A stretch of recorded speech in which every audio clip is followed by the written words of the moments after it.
Hello. Welcome to the program. This is the Otherppl podcast. I'm Brad Listi here in Los Angeles. Thanks for listening. Hope you're doing okay. Hope you survived the first week of 2024. I have a flashback episode for you today. Flashback episodes happen every Friday. I dig into the Otherppl archives and share outtakes from older episodes. Today, we will be revisiting episode 507, my conversation with Azareen Vliet Oloomi. She is the author of 3 novels, Fra Keeler, Call Me Zebra, and most recently, a book called Savage Tongues. Azareen was a National Book Foundation 5 Under 35 honoree and is the recipient of the Faulkner Award and a Whiting Award. Her work has appeared in a variety of publications, including the Paris Review, Guernica, and Granta. A flashback to episode 507, my conversation with Azareen Vliet Oloomi, is coming up momentarily. Don't forget to subscribe to the Otherppl show wherever you listen to podcasts. You can also subscribe on YouTube, follow the show on social media, TikTok, Instagram, Twitter, and Blue Sky. You can subscribe for free to my weekly email newsletter over at bradlisti.substack.com. And if you love this show, if you listen regularly, you can join the Otherppl Patreon community at patreon.com/otherpplpod. Help keep this show going into the future. Today's episode is brought to you by Tin House, publisher of the novel Nonfiction by Julie Meyerson. Nonfiction is the official January pick of the Otherppl Book Club. It is an unflinching account of a mother, daughter, wife, and author reckoning with the world around her. It is a novel that explores maternal love as an emotional foundation to both crave and fear. This is a hauntingly beautiful, gripping, deeply moving book. It is a love letter from a mother to a daughter, a tale of damage and addiction, recovery and creativity, compassion and love. I tore through it. Again, it's a novel called Nonfiction by Julie Meyerson, available right now from Tin House. Okay, so today we have a flashback to episode 507, my conversation with Azareen Vliet Oloomi. It first aired on March 7th, 2018. A reminder that all episodes of the Otherppl show are available to listeners. So if you like what you hear in this outtake and you want to go in for the full episode with Azareen, just look for 507, episode 507 in the feed. It is there waiting for you. All right? So here I am, talking with Azareen Vliet Oloomi back in March of 2018.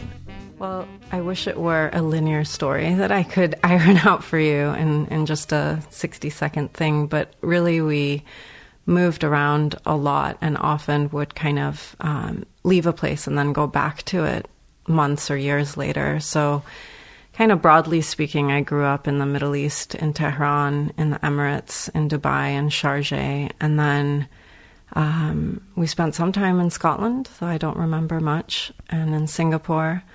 And then I moved... How old were you? Like, you're in Scotland at what age? Scotland, I was a toddler, so I don't remember much of it. And in the Emirates, I think it was first grade. So I do have lots of good memories of being there. And my father lived there sort of back and forth. Later on, I got to visit Dubai as a teenager and sort of in my 20s again, and it's just completely different from what I remember it as a child. Yeah, Dubai's changed a lot. A lot. So I sort of remember it being this vast open landscape, and now it sort of has this very Vegas-y quality. Right. You know, it's amazing different. The amount of money they've spent. Yeah. Like, it's a kind of spare no expense. Like, we're going to build a ski mountain in a mall. Right. Like and I went and saw the ski mountain. It's kind of bizarre. Did you ski? No, I'm always the spectator. You're like, I'm not going to ski in a mall. No, it was more entertaining to watch people ski inside of a glass cage. Like wearing like Dolce & Gabbana. Yeah, probably. Right? And, really like dressed up for the snow, but really it was 110 degrees outside. That's so weird. It was bizarre. Okay, so Scotland, the Emirates. Yeah, and then Spain was a big point of reference because my family moved there after the revolution in Tehran, and that was kind of a place that we always returned to between transitional phases, and it was also like a very remote area of Spain, sort of on the coast in Valencia. And where else did we live? In LA, briefly. Reno, Nevada. Tehrangeles is what they call it? Tehrangeles, yeah. And then... You lived in Reno? I lived in Reno, yeah. Oh. When we first came back to the States to kind of put down roots here, we landed in Reno, Nevada, and it was... Why did you land in Reno? Kind of a tragic landing. We landed there because my mom had spent some time in India a couple of years before that at an ashram and had met a Persian family there that she became very close to, and they're still great friends, and they lived in Reno. And so, you sort of, when you're drifting around the world, you gravitate to where you have anchors and family, friends. So they were kind of the reason why we moved out there, and they were a great source of support, but Reno was just So your mom lived on an ashram? She didn't live at an ashram. She just sort of went to an ashram for a retreat. A retreat. What, like a Hindu or a Buddhist, or what is it? It was the Sai Baba ashram in India. Right. Yeah. Okay. Yeah. Do you know about Sai Baba? Yeah, but I'm trying to figure out where, because I'm sort of Buddhist, or like I'm fascinated by that. And I think I read a book by Michelle Goldberg about like the history of yoga.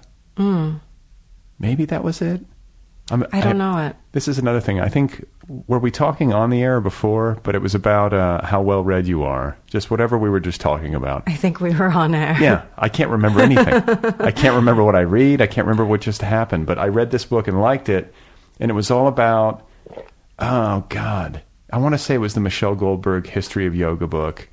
And what is that like mystical religious movement founded by that lady in New York? Like that old woman, and she was sort of like a gypsy. The one where they don't eat and they just feed on light? Maybe. I don't know. I don't know which one. It was like a blend of all the world's, it was kind of like this movement where it was like, we're going to blend all the world's religions. There's really only one, Anyway. Well, that's interesting. I don't know anything about it. You probably do. I'm just paraphrasing it so badly. No. Led you so far afield. So your mom goes to Sai Baba's ashram, and Sai Baba is like genuinely like magical. At least as I've read depictions. If I'm thinking of the same thing, like capable of like touching people and like knowing who they are and healing them. Yeah. That's the narrative. I don't really know much about Sai Baba myself. I mean, I used to kind of go with her to meditate and, do things that you do with your mom as a child. But I never... I went to the mall with my mom. Well, I did that too. I also went to the mall. And I actually went to India in my 20s and didn't really go to Sai Baba's ashram. It just wasn't something I was interested in. Sai Baba's dead, right? He's dead now, yeah. He passed away, yeah. But the ashram lives on. The ashram lives on, yeah. I think it's pretty healthy, and the community is, carrying on his legacy in a way. But again, it's not something I'm actually invested in, and my mom isn't either. It was just sort of a moment in her life, and... Went to the ashram. Yeah, she went to the ashram. We were in Singapore with my dad, and we were, doing fun things like doing our laundry in the bathtub and mixing it up with a broom. I just remember doing things like that, playing with marbles, and my mom was meditating. And cool. Then she came back. See, this is the thing. Like you've had, it's a difficult childhood in a lot of ways because you guys were sort of on the move all the time. Right. Uprooted from the land of your birth and difficult circumstances. But you had this international childhood and this mix of experiences that's a hell of an education, experientially. That's hard for, I think, most people to fathom. It's very unique. Like, do you feel grateful for that? Like now? I mean, is there gratitude? Is that the wrong word for such a, it's difficult circumstances, but it's also, I don't know. I find myself sort of envying the ability, to sort of mix into all these different places and draw on these experiences. And I mean, I think, I don't know if grateful is the right word. I'm definitely grateful for having seen so much, things that were extraordinarily difficult to witness or very painful to experience. And also what? Really joyful. I mean, so many things. For one thing, I'm actually I was born in the U.S., but we left pretty immediately. So I kind of returned to the country as an immigrant/citizen, which is already a very strange experience.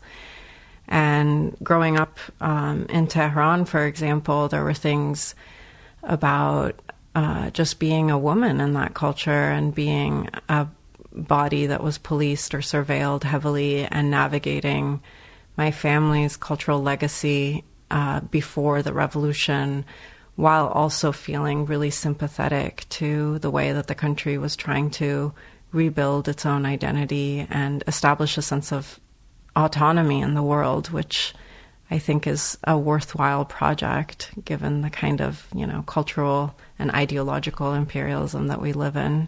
So that was challenging, sort of seeing some things eye to eye with my family and others disagreeing with them completely. And then coming back to the States as immigrants, we had a lot of really challenging experiences, that are, I guess, in some ways pretty typical. So, yeah. Just assimilating. Well, I don't know if I've really assimilated. I don't really believe in the narrative of assimilation entirely. Okay. I think that you sort of find aspects of the culture that you can adapt or adopt, and ways to also push back against the ways that the culture tries to act on you and create narratives for you that could pigeonhole you in really negative ways, or at least hinder your progress.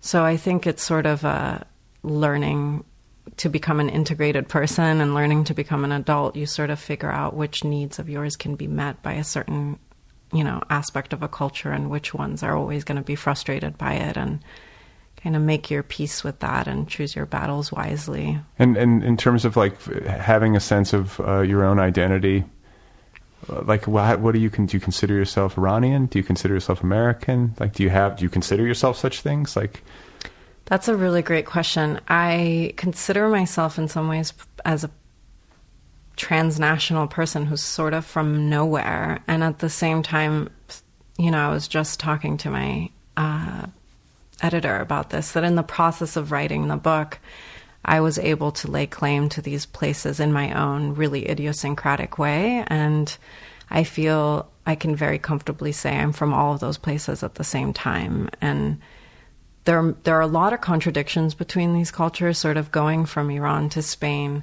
and then from Spain to the States. There are ways in which you can't consolidate the stories. You can't consolidate parts of your identity, right? And there are always going to be these kinds of fissures and gaps. And at some point, it's just, like playing Tetris. Not all the pieces are going to land squarely, but that's the picture, and that's fine. I feel like it would be hard, like having moved around as much as you have, to pick. Like, do you know what I'm saying? Having lived in all these places, just like you say, you can comfortably say, I feel like I'm from all of these places. And so then in a way, you're not from anywhere. Yeah. And that's true. I mean, I always feel like I'm on the outside looking in, and that's true whether I'm in Spain, and I don't really get the chance to go back to Iran. So that's a very interesting sort of obstacle that probably in many ways distorts my relationship to that space and those memories, and feeds a lot of nostalgia When's the last time you were in Iran? I was, I think, 12 when we left, and I haven't been back since. And you can't go back? Like, you're like, can't you get like you have to apply for some visa? I could get sponsored to go back, but given what I do, it's, you know, a risk that I'm not necessarily willing to take at this moment. Sure. Yeah. How many languages do you speak? I speak, let's see, five-ish. Five-ish. But like fluent in English? Fluent in English, Farsi conversational. Farsi is a very complex language, so I can say, you know, conversationally I have native fluency, and Spanish, and then Italian, and then Catalan, which I was pretty good at and is always in my ear, but I haven't been practicing it the last few years, so it's That's good, though. Atrophying. 5's good. You think? You should feel comfortable with 5. I should let Catalan just go? No. just cross that one off. You're making me feel bad about myself. I was considering learning Dutch since, you know, that's also part of my buried identity. Okay, so yeah, Vandervliet. Right. Where is that? Tell me about that. That's Dutch. I don't know exactly from what part of Holland. And that... yeah, my dad he comes from a family of Dutch sort of sea captain types who they all went off to sea at a pretty young age. But his mother is Scottish, his father is Dutch, and he grew up in the East End of London. And then at 14, he didn't necessarily know his father very well, but he decided to go off to sea as well. And that's what he did. It's in his blood. Have you ever had the urge to go off to sea? Yeah, I do.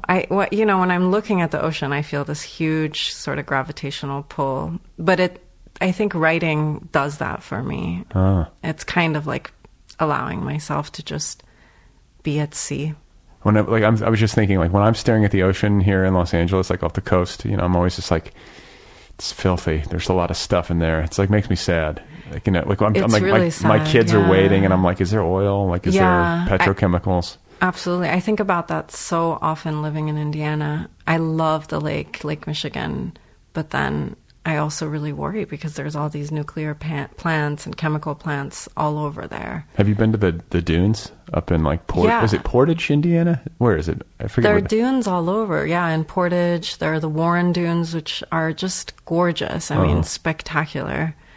And then the farther up you go in Michigan, the more pristine and bluer the water. I'm going up there this summer. Oh, that should be great. It'd be like a big family vacation. Nice. We're going to go up like way north in Michigan. Nice. I'm excited about it. Yeah. It's good. Are you going to Picture Rock or? No, I forget. It's like up in like near Traverse City or something. Okay. But I haven't been to Traverse City, but I hear good things. I like the upper Midwest in summer.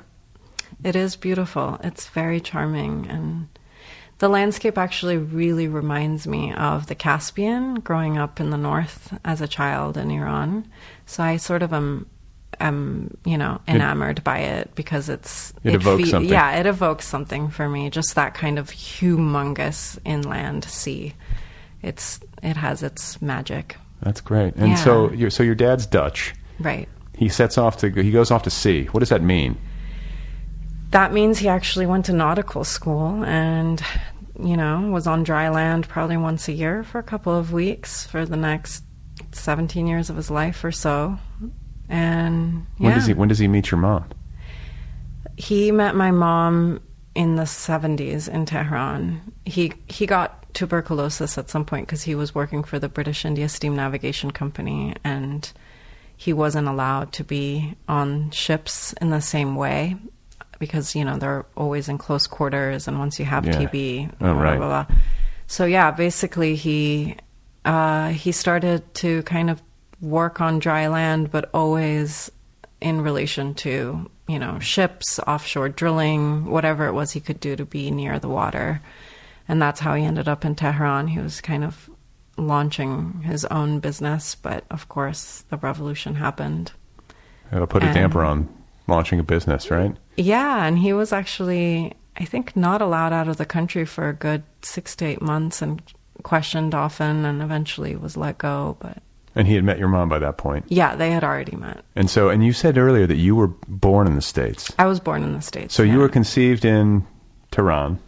No, because they left, I think it was in 79 that they left. Okay. And I was born in 83. Okay. So you were not conceived in Toronto? I don't know where I was conceived. That's an interesting question. Yeah. I'm sure they don't know either. Yeah, right. Some country, somewhere.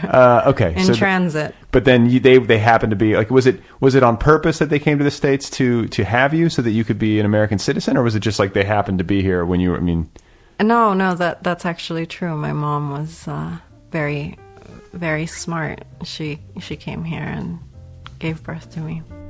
All right, that was Azareen Vliet Oloomi in episode 507. It first aired on March 7th, 2018. A reminder that the full episode 507, is available in the feed, so if you like what you just heard and you want to go in for the full hour with Azareen, just look for episode 507. It is there, as are all episodes of this program. You can find Azareen Vliet Oloomi on the internet at azareenvandervlietoloomi.com. She is also, I believe, on Instagram. Don't forget to subscribe to The Other People Show wherever you listen to podcasts. Just hit the subscribe button. You can also subscribe on YouTube. Follow the show on social media, TikTok, Instagram, Twitter, and Blue Sky. You can subscribe to my weekly email newsletter over at bradlisti.substack.com. It's free. And if you love this show, if you like what I'm doing and you want to support it, join the Other People Patreon community over at patreon.com/otherpplpod.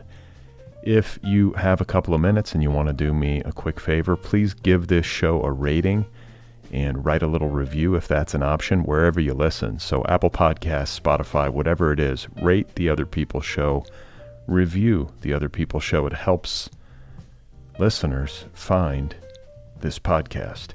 If you want to get an Other People t-shirt or a sweatshirt, you can do that at the show's official website, otherppl.com. And finally, a quick plug for my latest book. It is a novel called Be Brief and Tell Them Everything, available now in trade paperback, ebook, and audiobook editions. I narrate the audiobook, so I'll read it to you.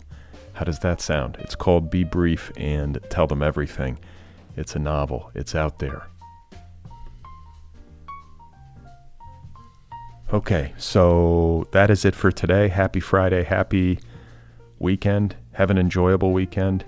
And I will be back on Sunday with a brand new episode, a conversation with a writer as yet undetermined. I mean, I know who it's going to be, but I'm not prepared to commit because it isn't in the can yet. I get superstitious. So I'm just going to say it's TBD. There should be an episode on Sunday, but I'm just getting things rolling here in 2024. Bear with me. Stay tuned.